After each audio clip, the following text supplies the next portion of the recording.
Welcome to 360 Book Wisdom, a space where books are not summarized, they are understood. If you are here, you are not looking for quick motivation, you are looking for ideas that stay with you long after the audio ends. When life stops making sense, this book is where you should begin. There comes a moment in many lives when the answers that once comforted us no longer work. Success feels empty, belief feels fragile, and hope feels forced. Albert Camus wrote The Myth of Sisyphus for that moment. This is not a book about happiness, it is not a book about faith, and it is certainly not a book that tells you everything will be fine. It is a book that asks the most dangerous and honest question a human being can ask. Is life worth living at all? The Myth of Sisyphus was first published in 1942, during one of the darkest periods in human history, the Second World War. Europe was collapsing. Millions were dying.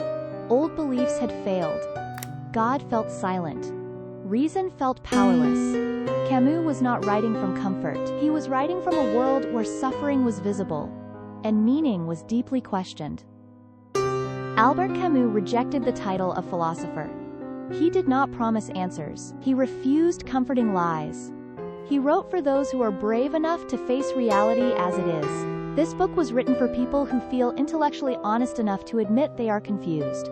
For those tired of borrowed beliefs. For those who sense that life might be meaningless and refuse to escape into illusions. Camus introduces the idea that defines the entire work: the absurd. The absurd is born from the clash between our deep human desire for meaning and a silent universe that offers none. We ask questions. The universe does not respond. Most philosophies, Camus argues, try to escape this discomfort. Some turn to blind faith. Some invent higher meanings. Some promise salvation elsewhere. Camus calls this philosophical suicide, the death of honest thinking. Instead, he offers rebellion, consciousness, and dignity without illusion. The heart of the book lies in an ancient Greek myth. Sisyphus, condemned to push a rock up a mountain forever, only to see it fall back down. No reward, no end, and yet Camus concludes, one must imagine Sisyphus happy, not because life has meaning, but because he accepts it fully and refuses despair. The Myth of Sisyphus was written for thinkers, for doubters, for those standing at the edge of meaninglessness. It does not comfort you.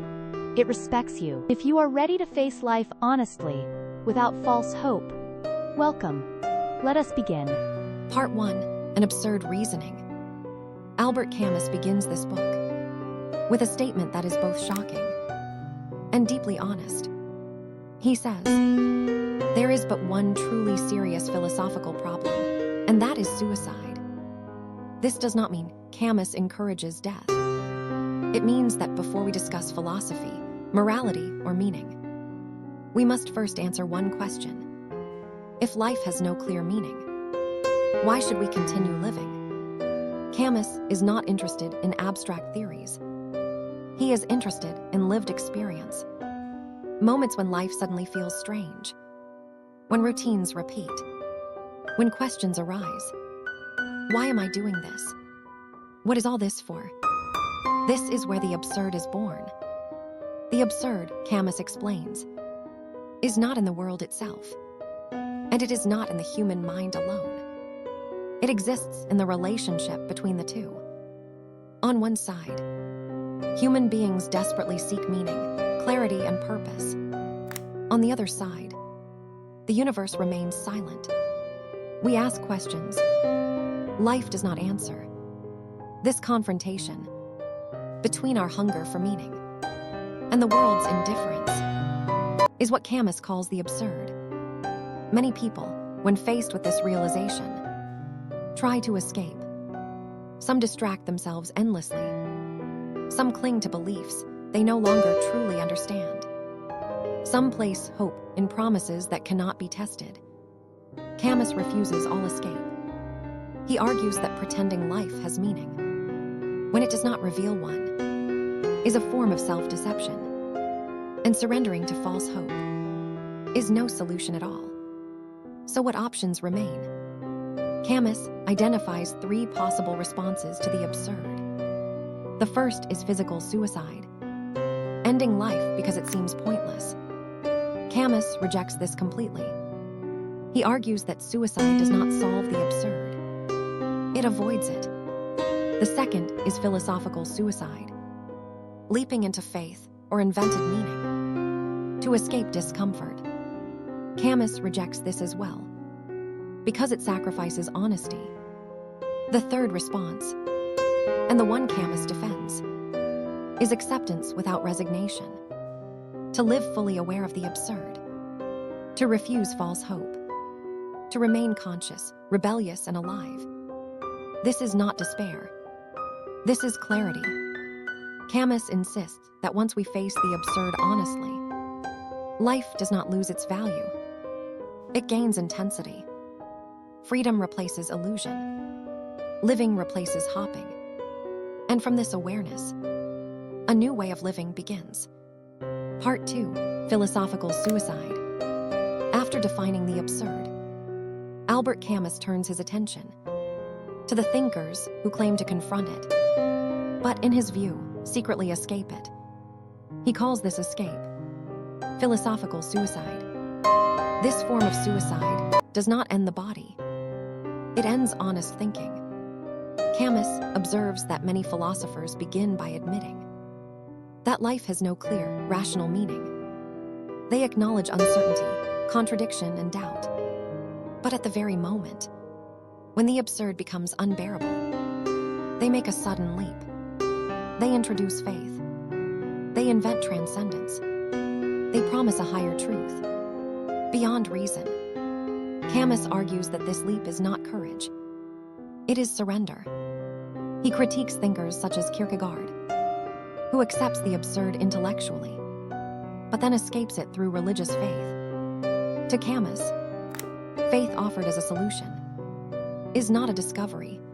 It is a refusal to remain with the problem by turning toward the irrational, to escape uncertainty. Philosophy abandons its responsibility. Camus insists on one principle above all others: intellectual honesty. If the universe does not provide meaning, we must not pretend that it does. To claim meaning without evidence is to silence the very questions that make us human. Hope, when it is forced, becomes a denial of reality. This does not mean Camus attacks belief itself. He attacks belief, used as an escape. When faith is used to avoid the tension of existence, it destroys the absurd by refusing to look at it. And for Camus, to destroy the absurd is to destroy truth. So what does Camus propose instead? Not despair, not resignation, not escape, but revolt. To live without appeal, to accept the absurd fully, to resist false comfort. Revolt, for Camus, is the constant confrontation between human longing and an unresponsive world. This revolt does not seek answers. It refuses silence. It chooses awareness over illusion, living over hopping, truth over comfort. In doing so, Camus prepares the foundation for a new way of life, a life defined not by meaning, but by intensity, freedom, and presence. Part 3, The Absurd Man. After rejecting both physical suicide and philosophical escape, Albert Camus turns to the most difficult question of all. How should a person live once the absurd is accepted? Camus does not offer rules. He offers an attitude. He calls this way of being the absurd man.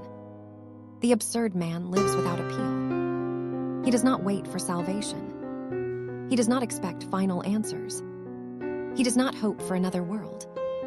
Instead, he lives fully in this one. Camus argues that once illusions fall away, a person gains freedom. Not freedom from limits, but freedom from false expectations. Without hope of ultimate meaning, every moment becomes more intense. Camus illustrates this attitude through several figures. The first is Don Juan. Don Juan does not seek eternal love. He does not look for the one. He lives each experience completely, without regret and without promise. His life is not shallow. It is conscious. The second figure is the actor. The actor lives many lives. Within a single lifetime, he knows that nothing lasts. And because of this, every role is lived with passion. The actor does not chase immortality. He embraces impermanence. The third figure is the conqueror. This is the person of action, not driven by hope of success, but by the joy of struggle itself. Action becomes a form of revolt. Movement replaces waiting. Finally, Camus speaks of the artist. The absurd artist creates, without seeking eternal meaning. Art becomes expression, not explanation. Creation does not escape the absurd. It lives inside it. What unites all these figures is not success, not morality, not happiness. It is consciousness. To live with full awareness, to refuse false comfort, to choose intensity over illusion. For Camus, this is not a tragic life. It is a dignified one. And from this dignity, the ultimate image of the absurd man emerges. Sisyphus himself. Part 4, Absurd Creation. After describing how the absurd man lives, Albert Camus turns to another question. What role does creation play in a meaningless world? If life offers no final meaning, why create at all? Camus' answer is clear. Creation is not an escape from the absurd. It is one of its most honest expressions. Camus rejects the idea that art should explain life, justify existence, or reveal hidden truths. To demand meaning from art is to repeat the same mistake we make with life itself. For Camus, true absurd creation accepts limits. It does not promise eternity. It does not claim to solve existence. It simply describes the human condition as it is. The absurd artist creates without hope of immortality. The work is not meant to last forever. It is meant to exist now. Creation becomes an act of presence, a way of saying yes to life, without pretending it has answers. Camus gives special attention to literature. Novels, he argues, capture the absurd more honestly than philosophical systems. Why? Because novels show life in fragments, in contradictions, in unfinished moments. They reflect the world, without forcing coherence upon it. This is why Camus discusses writers, such as Franz Kafka. Kafka's stories are confusing, incomplete, and often unresolved. Characters search for meaning, authority, and clarity, and never fully find them. For Camus, this is not failure. It is honesty. Absurd creation does not seek clarity. It refuses consolation. It resists explanation. It says, this is what it feels like to exist. And in doing so, creation becomes an act of revolt, not against the world, but against illusion. Camus insists that creation must remain faithful to the absurd. The moment art begins to preach, promise redemption, or offer hope beyond life, it betrays its own truth. True creation does not lie. By accepting limits, creation gains freedom. By refusing meaning, it gains intensity. And through this creative revolt, Camus prepares us for the final image of his philosophy, the man who creates meaning without believing in it. Sisyphus. Part 5, The Myth of Sisyphus. Albert Camus ends this book, not with an argument, but with an image meant to stay with us. Sisyphus, a figure from Greek mythology, is condemned by the gods. to push a massive stone up a mountain. Each time he reaches the top, the stone rolls back down. There is no progress, no reward, no end. This is his eternity. To Camus, Sisyphus is not merely a mythological character. He is a mirror, a symbol of human life itself. We work, we struggle, we repeat. Days follow days. Efforts dissolve into routine. And often, we ask ourselves, what is the point? But Camus focuses on one specific moment. The moment Sisyphus walks back down the mountain. In that descent, he is conscious. He knows his fate. He understands the full weight of his condition. And it is in this awareness that Camus finds meaning. Not meaning as purpose, but meaning as dignity. Sisyphus does not hope for a different destiny. He does not appeal to the gods. He does not deceive himself. He accepts his task fully. And in that acceptance, Camus claims he becomes superior to his fate. The struggle itself is enough to fill a human heart. This is why Camus writes his most famous line: one must imagine Sisyphus happy, not because his life is easy, not because his task makes sense, but because he refuses despair, because he remains conscious, because he chooses rebellion over resignation. For Camus, happiness is not comfort. It is clarity. It is living without illusion. It is refusing false hope. It is embracing life exactly as it is. The myth of Sisyphus does not promise meaning. It offers courage. The courage to live, to struggle, to push the stone, not because it leads somewhere, but because it is our stone. And in that struggle, Camus leaves us with a quiet, defiant truth. Even when life makes no sense, it is still worth living. Conclusion. As we reach the end of the myth of Sisyphus, let's pause and reflect on what Albert Camus teaches us. One life has no inherent meaning. The universe does not respond to our questions. 2. The absurd is unavoidable. The tension between our search for meaning and the world's silence defines our experience. 3. Escape is not the answer. Neither physical nor philosophical suicide offers honesty or courage. 4. The absurd man shows us how to live, fully conscious, fully present, embracing each moment without illusions. 5. Creation and action are forms of revolt, whether through art, struggle, or daily living. Expressing ourselves honestly is our way of fighting the absurd.